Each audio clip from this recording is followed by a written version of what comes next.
Well, let's go just a little bit deeper into the fructose, into the fruit standpoint, because I think, like, I've heard some people talk about fruit and too much fructose, and that can be bad for you. And I'm kind of on the camp of, like, I've never really seen fruit make anybody fat or make anybody unhealthy. So talk to me just a little bit more around where you stand on fruit, what its role is, or fruit, how much is maybe too much, or if it's maybe worse for some people than other people. Talk to us a little bit more about that. Yeah, well, I'm not anti like fruit at all. I eat fruit. I think it depends on the degree of insulin resistance and the person's capacity for change. So I always try to meet somebody where they're at when I'm giving recommendations. If they have a standard American diet and they are like eating 300 grams of carbohydrates a day, primarily from hamburgers, French fries, chicken nuggets, those kinds of things, I'm gonna be like, let's get you some fruit. At Yeah. least the fruit doesn't have the processed seed oils and all of that inflammatory stuff in it. But if somebody's really trying to dial things in and maybe they're already having a mostly whole foods diet, that's maybe when I'm gonna be like, well, let's see how much fruit you're eating. And if they're having like 2 bananas and an apple a day, I'm gonna say, well, let's try to reduce the portion sizes of that and increase the portion sizes of fruits that are higher in fiber and Yeah. lower in sugar, like strawberries, blackberries, raspberries, or increase the portion sizes of a non-starchy vegetable. So I think that it's a really nuanced, Right. individualized conversation about where they're starting and then what their goals are and their degree of insulin resistance. Would there be a reason for, I guess it just depends on the insulin sensitivity of your liver cells, but I guess some people are just going to be able to metabolize the fructose more readily than other people, therefore making maybe people like who are closer to insulin resistance or insulin resistant, uh, fruit is worse for them than for somebody who is insulin sensitive in their liver cells. That is, yeah, for sure the degree of insulin resistance, but also those things that we talked about already, like having the fruit at the end of the meal, that's going to Mm. help slow the digestion and absorption because your intestines can absorb about, from what I've read, 4 to 5 grams of fructose. And there's more than that in a banana, right? So if we could Mm. reduce that portion size, but think about like a Pepsi has about 20 grams of fructose, maybe even a little bit more if it's high fructose corn syrup, about 20 grams of glucose. So if your intestines can only metabolize like 4 to 5 grams, the rest of that 15 grams is heading straight to the liver, and that's going to be converted into liver fat. So this is a huge Yeah. problem. This non-alcoholic fatty liver disease is primarily caused by an excessive consumption of fructose. Gotcha. Gotcha. That's good stuff. Well, the way I want to finish today is going back to the stress conversation. I think that everybody knows who's listening to this episode that stress is a problem and that stress is readily experienced by so many people out there. And a lot of people on this episode experience stress to a high degree and stuff like that. And, you know, they hear an episode like this and they're like, crap, I'm stressed and I'm stressed out even more about my stress. And I think that sometimes more traditional, let's say, stress reduction practices like meditation, journaling, breath work, etc., are some good things to do. I also think that sometimes adding something else to do to reduce your stress, and you could be stressed out about getting those things done, therefore it like amplifies the stress. So the question is, in your experience, what are some of the best ways that you've done or seen or worked with people to help reduce chronic and excessive stress? Yeah, honestly, a morning routine is clutch. I think if you can do a morning and evening routine, that's really beneficial.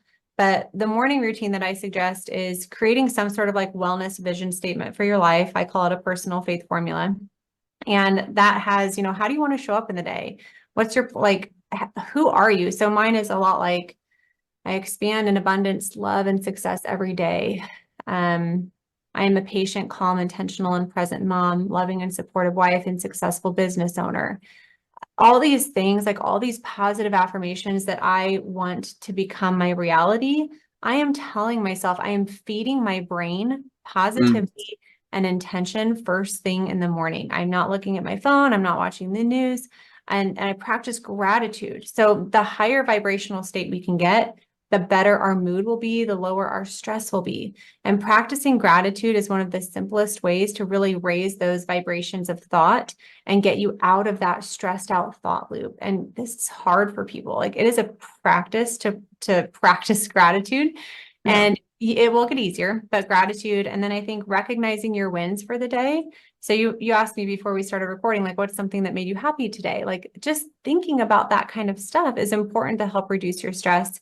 And then something that I have found to be very beneficial for me is doing an evening routine as well, and looking ahead at the next day and seeing what are my action items, my goal achieving action items for the following day. It's always a morning routine. It's always some form of exercise. It's always an evening routine. And then, like, this podcast was on there, and business meetings were on there.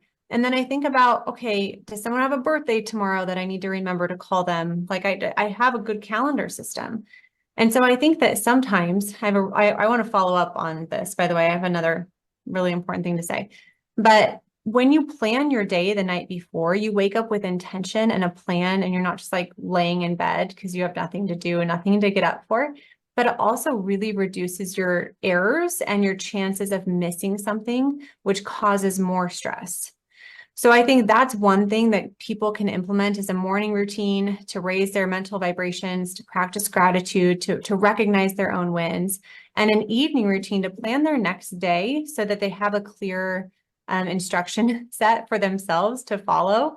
And it reduces the chance for rework, errors, more stress down the road.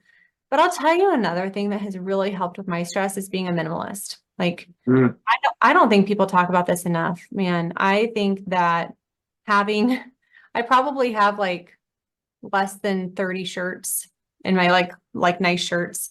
I don't like having a lot of stuff, because having a lot of stuff, first of all, it stresses out your environment. Like, if your environment is dirty, I think the external is always a reflection of the internal.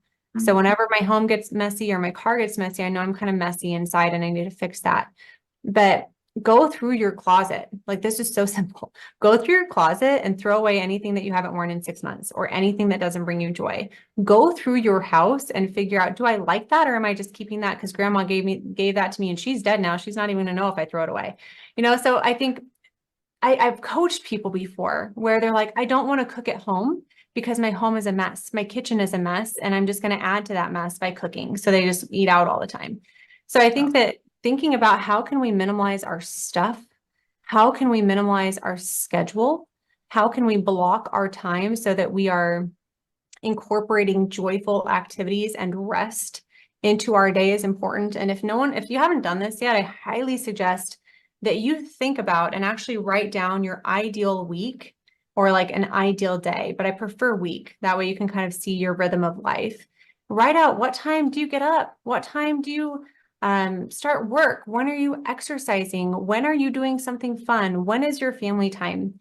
Because when you proactively know your priorities and your values, it's a lot easier to live those out. And I think a lot of people just don't take the time, or they don't know to take the time to ask themselves, well, what are my values? What are my priorities? How am I using my time? Because we can't manage our time. We have to manage our activities. We all have the same amount of time.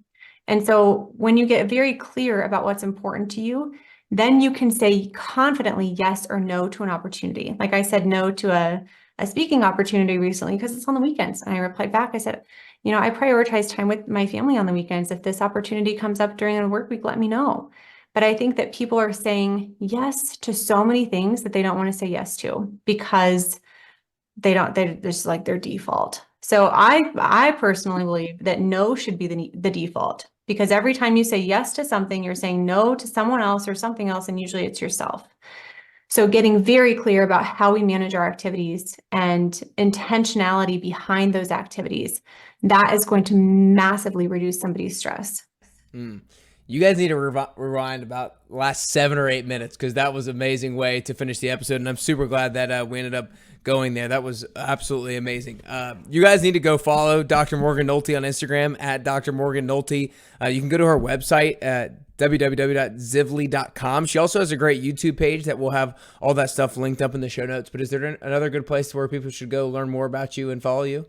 I don't know if you mentioned my podcast. It's Reshape Your Health with Dr. Morgan Nolte. If they're already listening to podcasts and you like it, I have a lot of just experts on, kind of like you do, but also some solo episodes, a lot of mindset coaching on there. So there's also that.